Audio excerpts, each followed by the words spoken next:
Matthew Evans, a well-to-do gentleman in his late 70s, sat by himself in his gleaming Mercedes, drumming his thumb restlessly on the steering wheel. The AC hummed steadily, barely holding back the sweltering Kentucky heat.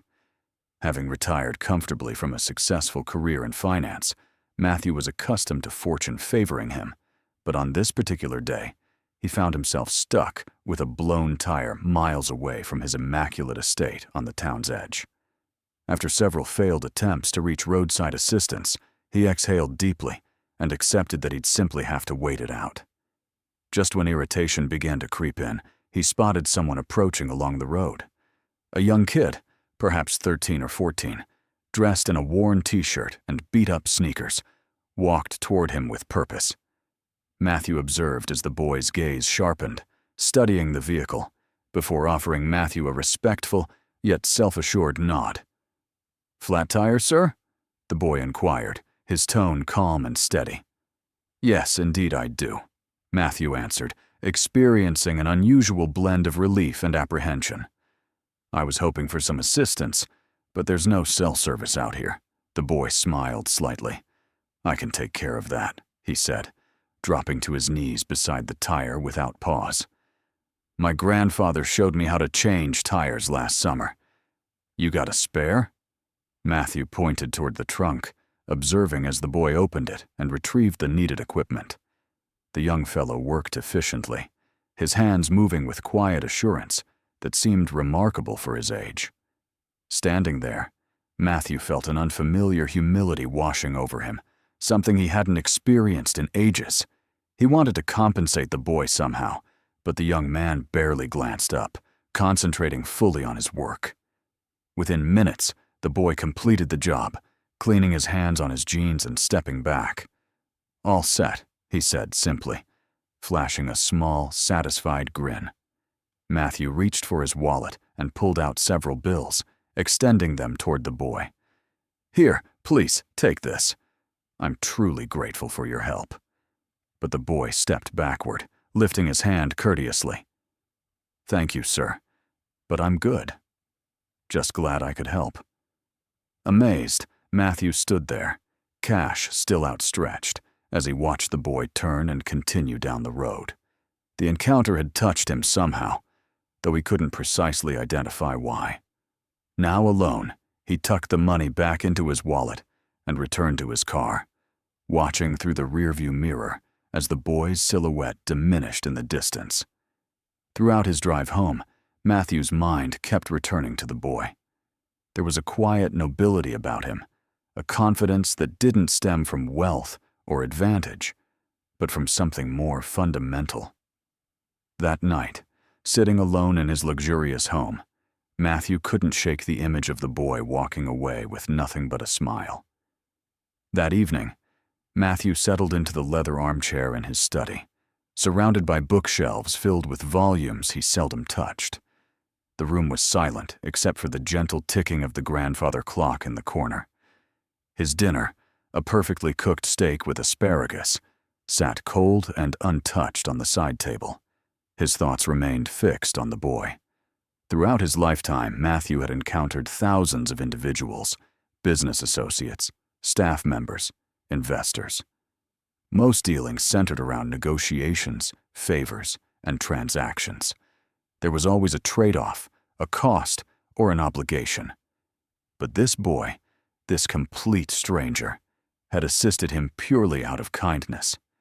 He reclined in his chair, sipping his whiskey, as the memory of the boy's confident smile played repeatedly in his thoughts. He didn't appear to be someone with much, Matthew reflected. The scuffed shoes, the faded clothing, the dirt on his hands all painted a picture. Yet the boy carried himself with a type of integrity that seemed increasingly rare nowadays.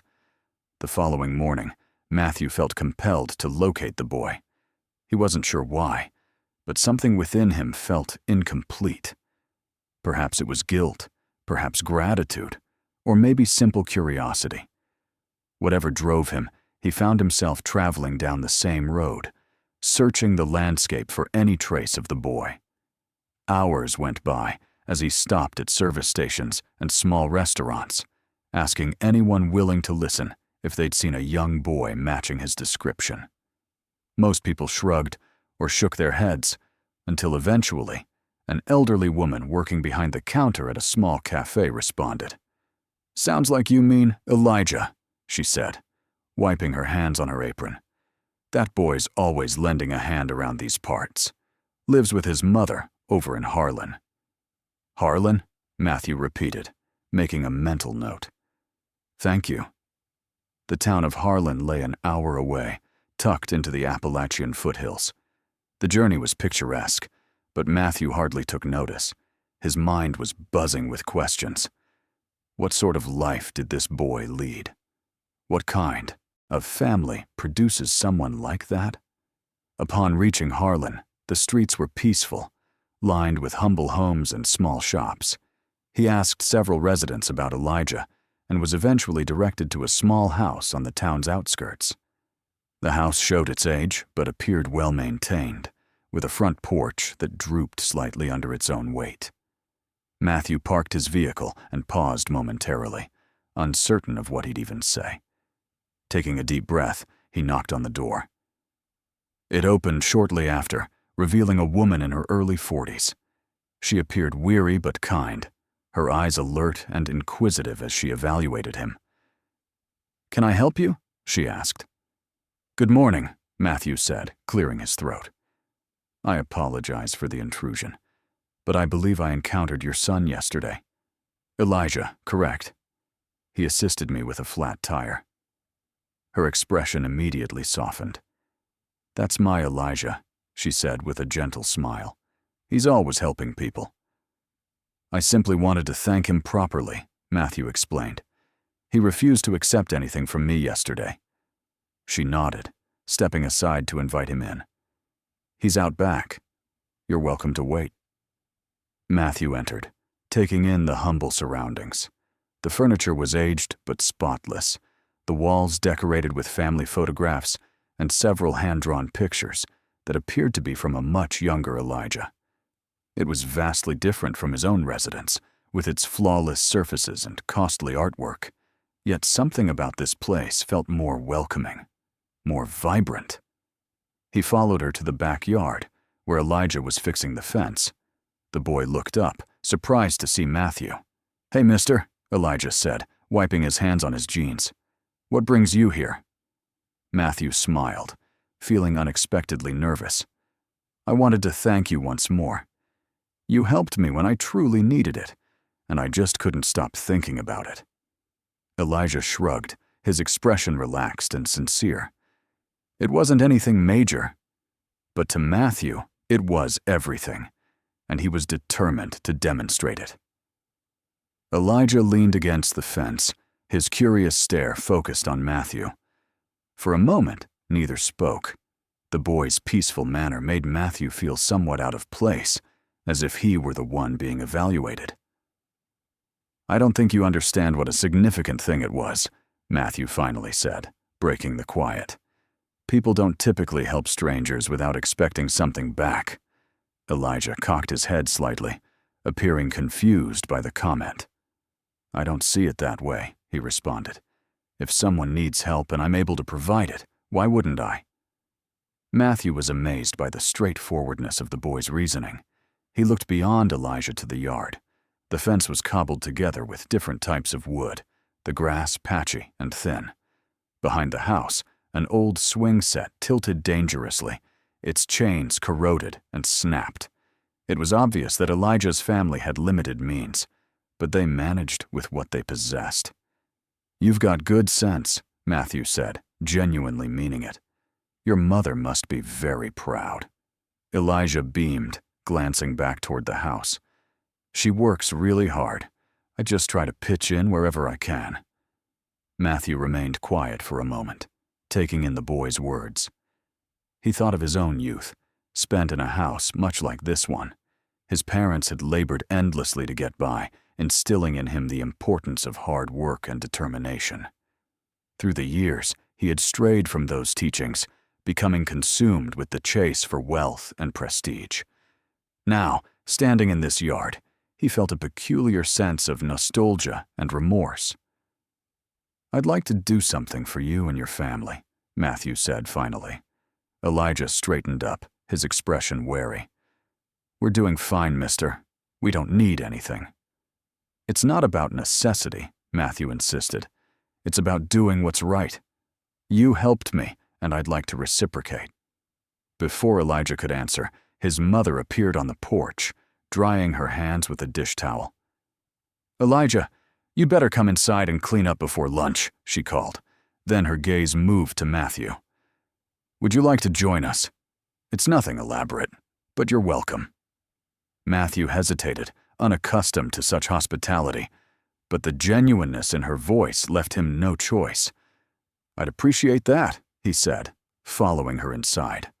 The kitchen was filled with the aroma of fresh bread and roasted vegetables.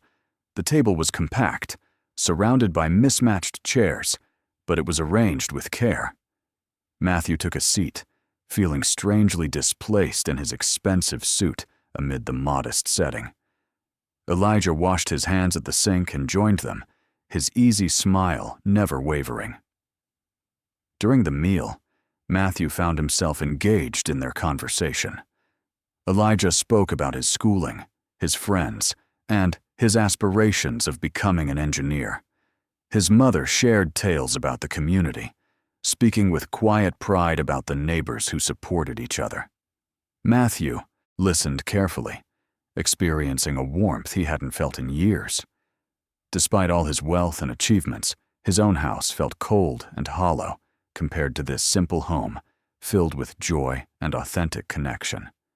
After lunch, as they cleaned up, Matthew turned to Elijah's mother. "You've done an extraordinary job raising him," he said. "He has more compassion than most people I've encountered." She smiled, her eyes bright with appreciation. "Thank you. He's a wonderful boy, but we've faced our challenges. We've learned to value the little things." Matthew nodded, his mind already considering possibilities. He didn't want to overstep boundaries, but he couldn't leave without doing something for them. This family had given him a gift he hadn't even known he needed, a reminder of what truly counted. Matthew departed their home that afternoon with a sense of purpose he hadn't experienced in years. Driving back to his mansion, he began making plans. This wasn't about charity. It was about honoring the boy's generosity and the family's strength. Elijah and his mother deserved better than makeshift fences and worn furniture. They deserved security and acknowledgement for the courage they displayed daily. The next morning, Matthew started making phone calls, many of them. He contacted former colleagues, contractors, and vendors. By noon, a strategy was underway. Within a week, trucks and crews began showing up at Elijah's house. Matthew stood on the sidewalk, clipboard in hand, overseeing the renovations, as Elijah and his mother watched in amazement. "You didn't need to do this," Elijah's mother said, her voice shaking as she observed the team unloading materials. "We've gotten along just fine on our own." Matthew faced her, his expression serious. "You've done more than get along. You've flourished. But you gave me something I didn't realize I was lacking. Let me return the favor." Elijah was more subdued than usual, standing beside his mother with a contemplative expression. Matthew crouched down slightly, meeting his gaze. "You taught me something, Elijah. Helping others isn't about money. It's about being present. I want to be present for you." Over the following weeks, the house underwent a complete makeover. The sagging porch was rebuilt with solid wood. The roof was repaired, and the rusty swing set out back was replaced with a brand new one. Inside, the walls received fresh paint. The floors were refinished, and the kitchen was updated with contemporary appliances. Initially, Elijah attempted to assist with the renovations, hauling boards and sweeping up debris, but Matthew insisted he take time off. "Your responsibility," Matthew said with a grin, "is to enjoy being a child for a while." Still, Elijah couldn't help sneaking out to observe the crew working, his eyes brightening with interest as he watched them measure, cut, and construct. One of the workers, a stocky man named Joe, noticed his fascination and invited him to help measure lumber. Soon, Elijah was asking questions about tools and building techniques, his enthusiasm contagious. Matthew watched from afar, a warm pride growing in his chest. For the first time in years, he felt like he was accomplishing something significant, something beyond his own interests. The boy's energy reminded him of the drive he once possessed before life became a series of meetings and investment portfolios. One evening, as the sun began to set and the project neared completion, the family stood on the porch, admiring the transformation. Elijah's mother turned to Matthew, her voice thick with emotion. "This isn't just a house anymore. It's a real home. I don't know how we can ever repay you." Matthew shook his head, his tone gentle. "You already have. You reminded me what life is meant to be about. Family, connection, and meaning. I think I should be thanking you." The final day of the renovation felt like a celebration. Neighbors came by to see the changes, bringing smiles and small tokens, freshly baked bread, jars of homemade preserves, and even a potted plant. Elijah's laughter rang through the yard as he ran around, showing his friends the new swing set and the newly painted rooms. The house, once weary and weathered, now glowed with vitality. Matthew stood on the front porch, leaning against the sturdy new railing, taking in the scene. He hadn't experienced this kind of happiness in years. Pure, genuine happiness that came from witnessing others succeed. Elijah's mother approached with a glass of iced tea. She handed it to him with a smile. "You've done more than repair a house," she said quietly. "You've given us hope, and I believe you've discovered something for yourself as well."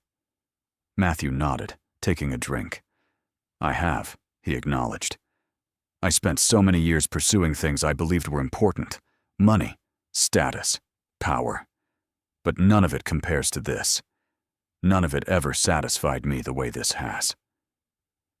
As the sun began its descent, Elijah joined them on the porch, his energy still infectious.